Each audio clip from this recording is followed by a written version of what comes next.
Moon Platoon, we've had his DD on a couple of times already, and I even invited him just now to come on the show. Actually, this was from yesterday, but Home Depot Hank said, Andrew, honestly, I'm truly honored for that your offer. Extremely concerned with keeping his identity completely private, so let's make sure that we are going to appreciate that. He has written out a brand new DD, Hank Returns, with some FTD cycle DD. Oh, Brendan, have a good night. If you guys want to be like Brendan and come in for the live streams, we do go bell to bell where I can answer your question live. Or if you can drop a comment down below about what like you are all the way up to 1,200. That's what we're looking for. 1,200 likes on this video. That would be pretty sweet. Just let us know which like number you were. Hank returns with some FTD cycle DD, and remember, he is not a financial advisor. This is not financial advice. A post-Shaq salute from Uncle Hank. Oh boy, have I missed you, my apes. I come to you as a primate reborn. I haven't shaved, showered, or talked to my dad in 4 months. I'm going to skip the fluff, even though it's very funny. Go check out the description down below for this and give it a big old fat upvote in the comments. Tell them Andrew Mo Money sent ya. All right, that's a picture of Hank right there. Knowledge. It's a very long DD, so I'm going to skip over the fluff. Let's leave the history. If you've seen the Magnum Opus post, skip to the part where they say, your meat smells good. Apes, before I get started, I wanted you to give a quick rundown through the recent GME posts over the past week. They've posted a series of DDs, and they dubbed the Magnum Opus. So let's see if we can actually get to the Magnum Opus itself and do a quick summary of it. Essentially, it took a very detailed look at the price action and volume of GME within the timeframes and found similarities between what they believe they saw in the charts. Their goal is to use the blue square and to predict where we could go after the green square based on volume, price, and potential catalysts. And here's a macro view of that. So the green square is where we are right now. He's trying to explain where we are right now with the blue square. And so that's kind of like seeing if you can get a a set of training, a set of testing, and then cross-validate based on a little model that we're going to call our brains. So where we've been, this is the blue square, and where we currently are.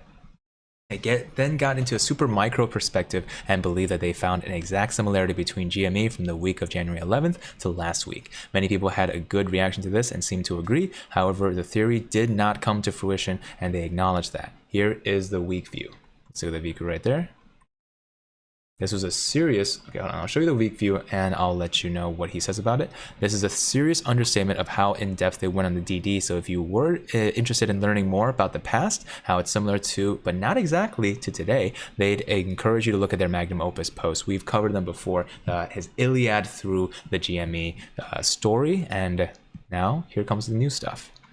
Post 1, 2, 3, 4, 5, they're all there. How did we get here? Many of you are probably thinking that they're going too deep into this, but they can find a correlation like this with any stock, and a couple more things that are true. But what is not normal is for a stock to double in the span of a few hours on news of a CFO getting fired, 224. This is not normal for a stock to open above 250, go to 350 before noon, and then fall down to 172 all before 2 p.m. You guys saw this, you guys remember we were talking about this basically all throughout the month of February, tracking exactly where the price is going. And now, if you guys aren't caught up, this is a small summary of where we were in February. In short, the GameStop chart is not normal by any stretch of the imagination, by any metric whatsoever. Therefore, the only logical conclusion is that there's some form of manipulation, and I have to agree. This does not happen to normal stocks. Let's skip through this paragraph here. As many of you know, he did a deep dive into technicals and tried to predict GME's movement. Well, they were wrong, but they want to make sure that let all of you know. Before doing this, they did a plethora of technical DD on Wall Street bets, though some of that panned out, most of it didn't. So talking a little more about his history and his previous predictions. Apes, as a technical trader who lives and dies by the chart, as a trader who has the letter RSI tattooed on their butt, as a trader who has the wedding vows till MACD has a negative convergence instead of death till us part, as a trader who TTM squeezes, okay, we can't say anymore. He loves the technicals here. It's spaghetti time. So we're finally getting to the meat of the matter, FTDs, and what the core of this DD is talking about here. Outline. This post is going to go over to the FTD cycle theory, focusing on why it occurs in the number of days that it does, how synthetic longs and monthly options play into it, and how the progression of it affects hedge funds the longer they stay in the game. Hank is not naked. FTDs and naked shorts. By now, you probably have seen the hundreds of posts on Reddit about FTDs and naked shorts. They're not going to explain this because information is already out there and it would take far too long. Instead, they're just going to get you up to speed. Shorting, naked shorting, settlement dates, FTDs, synthetic longs, ETF operating, shorting. If you're not up to speed on those, just look through the sub, basically. Look through the videos, the playlist of explaining GME and AMC on this channel, and you should be good. Pants off. The FTD cycle. In the past week, there have been a ton of talks about the 19 to 21 day cycle that people are seeing in GME. The reason that they made this post is because they believe that their magnum opus series conclusion that GME is repeating its past price action is correct, but their reasoning was incorrect, not just because of price and volume. Instead, it's based around that 19 to 21 day FTD cycle. Essentially, there is an amount of time that when you have a naked short, a short that you have plucked from the ether and say, hey, I would like to say that Mr. Paul Bunyan owns this share now. But where did you have this share come from? Well, I'm going to borrow it from someone eventually. Not quite yet. It doesn't belong to anyone yet. This is where, if I can't find anyone to own that share that I borrowed and then gave to Paul Bunyan, they're going to have to be a fail to deliver. And a fail to deliver has a 19 to 21 day cycle, according to this DD here. They personally do not think that distinction really matters because no matter how you draw it, the lines are always a few days before or after the option's expiry. They are never in the middle of them. For the most part, every chart they've seen marks the relevant days of significance increase, so we're all saying the same thing. There might just be a variance by a day or two depending on how you draw it. Here's their chart. Big ol' wedgie wedge.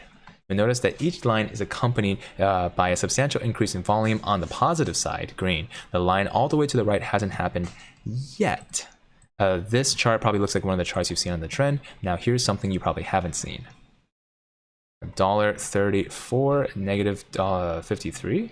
This is the exact same chart but using a log scale. Changes the chart scale so that the larger and the smaller numbers in the scale have the same available room on the chart. As you can see, they made dots, the indication of where each of these FTD cycle values lies in relation to each other. So in their opinion, the most important part of the chart, what this shows is that there is a price for the shorts to stay in the game is increasingly linear each FTD cycle period. Though the price moves up and down seemingly unpredictably, the price that shorts are paying at the end of each FTD cycle is increasing substantially. So it's getting more hurtful for these shorts to keep on holding. We know that they're paying millions of dollars a day in interest. However, right now we're seeing that this is starting to become a pain point that they might not be able to afford soon enough. So why 19 to 21 days specifically? Well, make sure to take a look here. I don't want to belabor this fact, but this is contentious, to say the least. Right? We have Alex H saying that the T+21 day rule in the live chat right now is not actual regulations, is not actual how the FTDs work here. So since this DD really hinges on T+21, I encourage you to be able to read through this DD yourself and then tie into the sources that he makes and try and either poke enough holes in it to disprove it, and then you are now part of the conversation. As a reminder, this does hinge on whether or not T+21 is the cycle that we are looking at. Options complicated further. So options do make it a little more difficult. We've seen how options can make the whole situation, including put conversions, including gamma ramps, much more difficult to explain. And this is why HODL is so important. The only way for hedge funds to win is if people lose interest in GME and sell. This is quite honestly true, right? This is one of the only ways that hedge funds to win because they have just a sheer amount of shorts that they have yet to cover. From what they can tell, this pattern has been going on for a year, but the volume really started to pick up in September. So we can look at this chart right here. No axis here, but this is the part that he planned out. They're guessing that the shorts started using a significant amount of naked shorts in March and April. A little bit of speculation here. Another interesting thing to note is that after perusing through DFV's updates, they've noticed that he doubles down right around the time of these FTD cycles. Okay, so this still might be a little speculation. But wait, there's more. They went further in the data. They downloaded the price and the volume history of GME from Yahoo Finance and put it into an Excel spreadsheet, then ran some formulas on it and did some conditional formatting so that it would highlight certain values. Okay. So go check the absurd thing. Hold on, let me see. He's not honestly too sure what it could mean. So that's a good sign at the end of your DD. No shade on Hank, but as a reminder, a lot of this that I'm highlighting here is still speculation.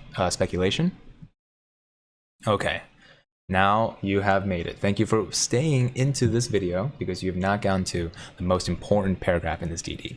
There are many DDs that say similar things to this involving periods revolving around FTD cycles and price increases. Some of these DDs are identical. Others are very similar and others are different. Some say that the FTD period is X days while others say it's Y days. This is all true so far. Right, these like four sentences in this paragraph so far. Some say it's based on option expiry. Others say it's just random. Others say it's based on ETFs. However, all of them have one crucial thing in common, which is the most important thing for you to remember from this DD. Hedge funds are trapped in an FTD cycle and are using every trick in the book to reset delay the FTDs. The only way for them to get out of it is for apes to lose interest and sell the stock.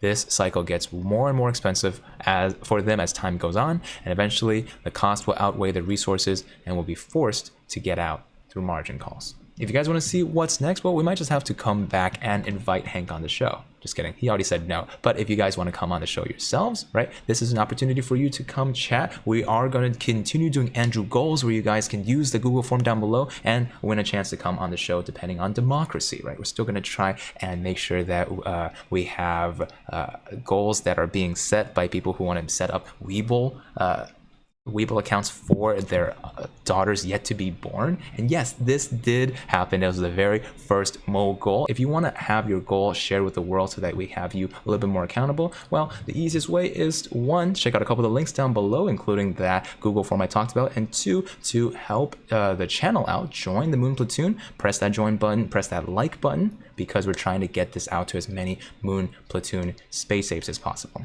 And deleting the algorithm is the first step. Thank you for joining, and for now, but not for forever, we'll see you in the money.